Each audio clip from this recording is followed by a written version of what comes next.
So yun mga boss, nakabit na natin yung ating bagong bili na GRX chain mount dito sa ating helmet.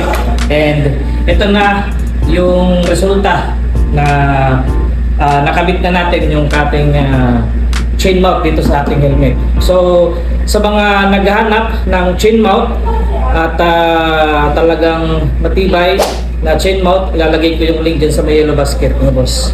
So tignan nyo naman yan, napakaangas, di ba? So mukhang motovlogger na talaga tayo nito. Tignan nyo mga boss ha.